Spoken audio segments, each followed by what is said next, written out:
এ line নাইটির ক্ষেত্রে ভাঁজ দিক ডান দিকে রেখে ড্রয়িং করেছি।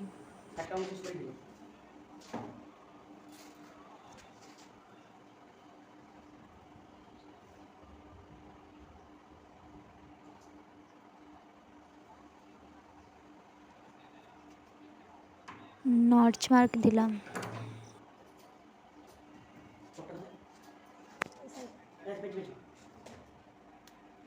গলার ডিজাইন